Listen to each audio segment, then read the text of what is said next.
Bonsoir tout le monde, salam alaikum, massa al khair. Encore une vidéo qui concerne la santé des individus. Cette fois-ci, nous allons parler d'un sujet peut-être tabou, mais pour moi qui est important. Il concerne la fréquentation des sanitaires, c'est-à-dire la douche, salle de bain et WC. Dans la journée, l'être humain, en général, fait 6 à 8 mictions, c'est-à-dire il fait pipi 6 à 8 fois dans la journée. Au-delà, évidemment, pour quelqu'un qui prend 1 litre à 1 litre et demi d'eau quotidiennement, au-delà donc de 8 à 9 fois par jour, c'est pathologique. Il peut s'agir d'un diabète, donc consulter chez un médecin. Et il peut s'agir également chez chez un homme qui dépasse la quarantaine. Il peut s'agir d'une augmentation du volume de la prostate. C'est du prostatisme, ça donne des mictions fréquentes dans la journée.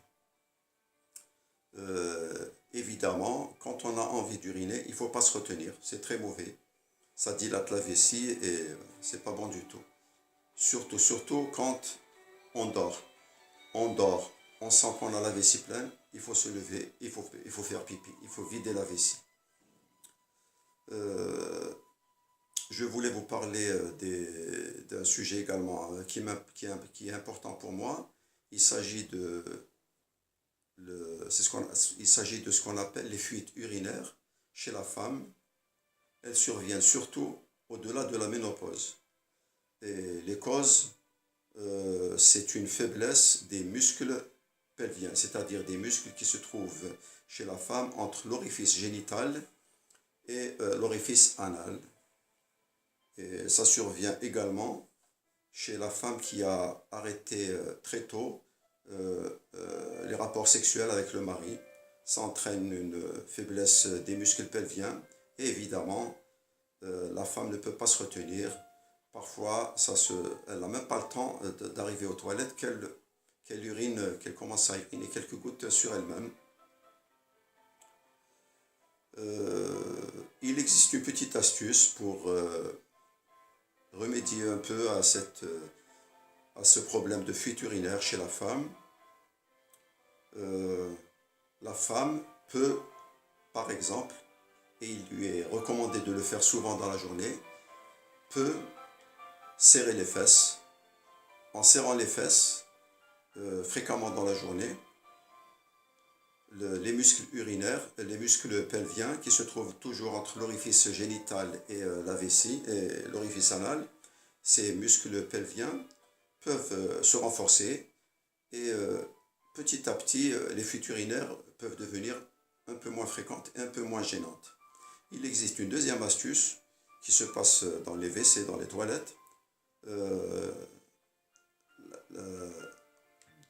La femme, elle urine, elle commence à uriner et au milieu du jet, au milieu de la miction, elle interrompt sa miction, elle interrompt son pipi pendant 5 secondes. 1, 2, 3, 4, 5 secondes. Donc elle bloque son pipi, sa miction, pendant 5 secondes au milieu de la miction. Ensuite, au bout de 5 secondes d'arrêt du pipi, elle débloque, elle reprend sa miction. Donc, souvent, bloquer la miction, bloquer le pipi et souvent serrer les fesses. Ça renforce les muscles pelviens qui se trouvent entre les deux orifices génital et anal. On va passer maintenant au nombre de selles que fait le malade dans la journée. En général, il s'agit de 1 à 2 selles quotidiennes. Au-delà de 2, c'est pas normal. Il faut consulter son médecin de famille ou bien un gastro-entérologue. Évidemment, quand la personne est constipée, c'est-à-dire elle fréquente la selle 2 fois par semaine, c'est pas normal également. je tiens à rappeler qu'il existe une forme, si vous voulez, presque normale de la constipation chez l'adulte. C'est ce qu'on appelle la constipation du mégacolon et la constipation du dolichocolon. Le dolichocolon et le mégacolon, c'est une variante normale de, de l'intestin. Le mégacolon, c'est une augmentation de la largeur du côlon, si vous voulez, de 20 à 30 cm. Et le dolichocolon, c'est une longueur un peu plus exagérée du côlon normal. Et dans ces deux cas, mégacolon, dolichocolon, il existe une constipation, bien sûr, qui va s'installer. Donc, on a vu le nombre de selles dans la journée. On a la couleur des selles, elle est marron. Si elle change de couleur, c'est-à-dire jaune ou bien noir, il faut consulter son médecin de famille ou bien son gastro-entérologue. La consistance également de la selle normale n'est ni dure ni liquide. Elle est molle.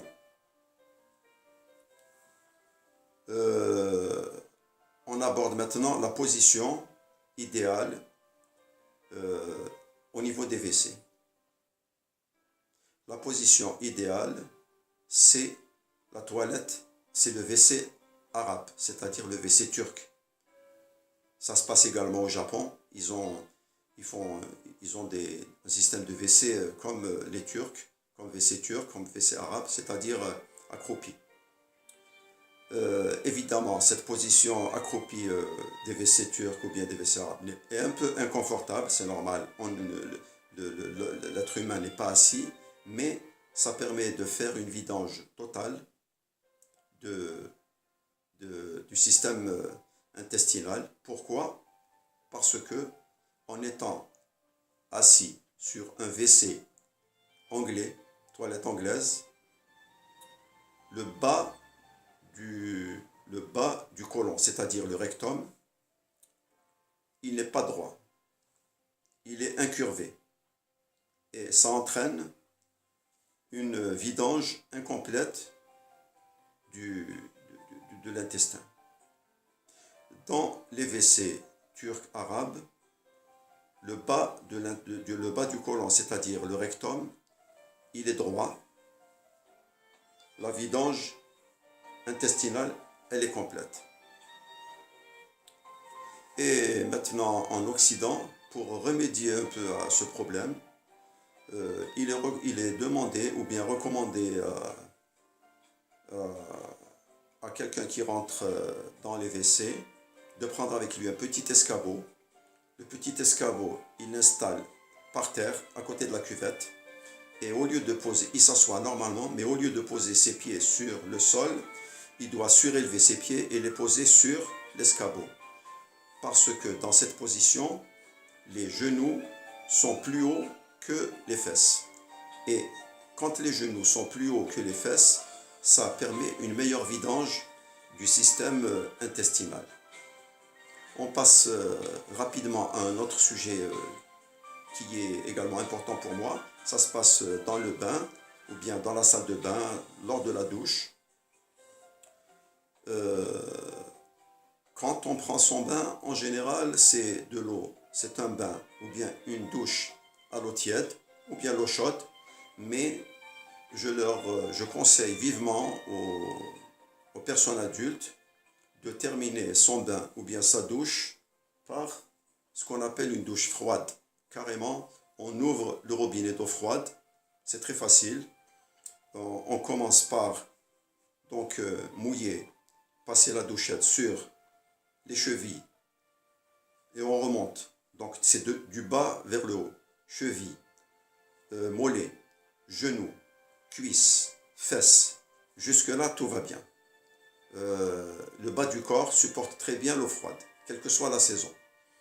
Le problème se pose pour le haut du corps. Le haut du corps en général ne supporte pas l'eau froide. On fixe la douchette. On commence par faire passer de l'eau sur le bras droit, le bras gauche. on se lave le visage à l'eau froide. Ensuite, on s'installe sous la douche et on fait passer donc l'eau froide d'une épaule à l'autre, entre les épaules, le thorax. Ça dure pas plus que 20 secondes. Ça ne doit pas durer plus que 20 secondes. Et pendant que le haut du corps reçoit l'eau froide, on doit respirer évidemment, on ne doit pas bloquer la respiration. On respire un peu vite et on se lève, on s'essuie, le bain de douche est terminé. Il y a autre chose également qui concerne surtout les femmes. Quand les femmes se lavent les cheveux lors de la douche, elles se lavent les cheveux dans cette position, la tête renversée vers l'arrière. Et cette position tête renversée vers l'arrière peut être dangereuse lorsqu'elle dépasse une certaine durée, c'est-à-dire 5 minutes. Pourquoi? Parce que dans cette position, le cerveau ne reçoit pas assez de sang venant de la colonne cervicale, venant des vaisseaux de la colonne cervicale. Il ne reçoit pas assez de sang, les vaisseaux s'obstruent, les vaisseaux se bouchent à cause de cette position tête renversée, et c'est un facteur favorisant le jour même, le lendemain ou bien le surlendemain. C'est un facteur favorisant d'un AVC, un accident vasculaire cérébral. Donc ils peuvent survenir dans les jours à venir. Et d'ailleurs, il y a un syndrome qu'on a, si vous voulez, inventé ou bien mis au point en Occident, qu'on appelle le syndrome du salon de coiffure. Ça se passe dans le salon de coiffure, homme ou bien femme. Et évidemment, lorsque on lave les cheveux, la coiffeuse ou bien le coiffeur lave les cheveux dans cette position, tête renversée vers l'arrière. Attention, attention, attention. Dans cette position, il ne faut pas rester plus que 5 minutes. Sinon, risque encore d'AVC. Voilà. J'espère que vous avez saisi ces recommandations. Je vous souhaite une bonne soirée. À la prochaine vidéo. Bye bye.